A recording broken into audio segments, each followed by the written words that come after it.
Taking somebody hostage who's shaking feels like the world they're alienated from the world. They have nothing left, and they've done some awful things. What would you do in that situation? Would the response be to just problem solve? Well, do you have a gun in there? Put the gun down. Is it just technical? No. And if not, what are you going to do? Well, so from a hostage negotiator, I never tried to convince them. Right. I never said, put down your gun. Yeah. And because if I try to understand you, then I need to ask you what happened before. What is your experience? Then I go into the past. If you talk about the past, then it's more complicated, more difficult to reach an agreement for solving this conflict. This is what I mean. Got it. And so you're looking. So through the lens, for example, of a discrete situation like hostage negotiation.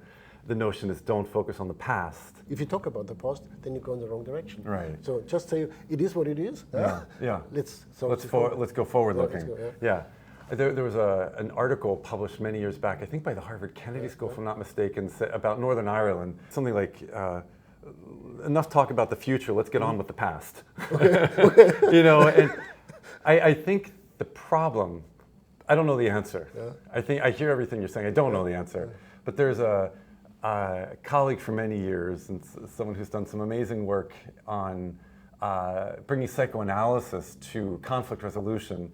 And he suggests that there are moments of trauma from the past and moments of glory in the past, the beautiful and the tragic and terrible, that stick with a social identity group, with a group.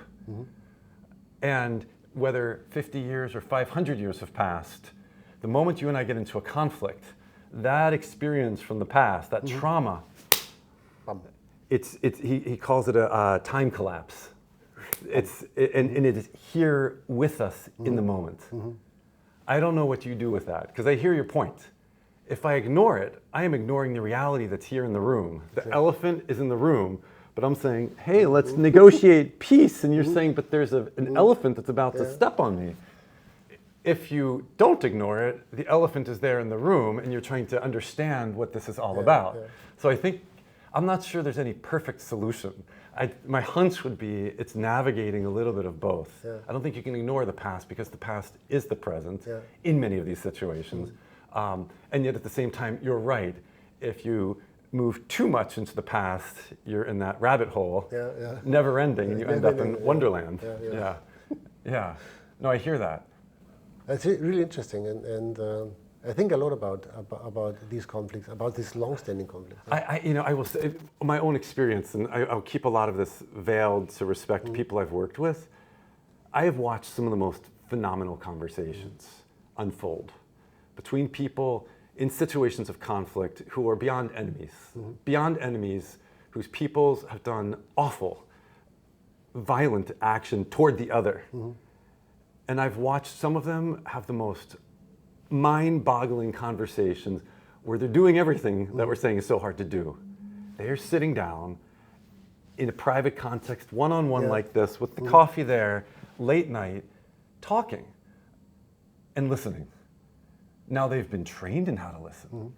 They understand the purpose of the listening, but they're able to do it. And that sticks in their heart. It doesn't just stick in the head, that sticks in the heart. So as the politics or the business starts to unfold in perhaps nasty ways toward the other, that person emotionally is now introducing into the algorithm, into the decision-making processes, that's not this. To the extent that you can have that kind of deeper understanding without, you're right, without it devolving, I think that's a huge asset. If I can understand your perspective. I don't agree with what you've done, but I understand that childhood sounds, I can't even imagine. And you're telling me, and you're in tears, and I'm empathizing, and I'm putting my own worldview aside.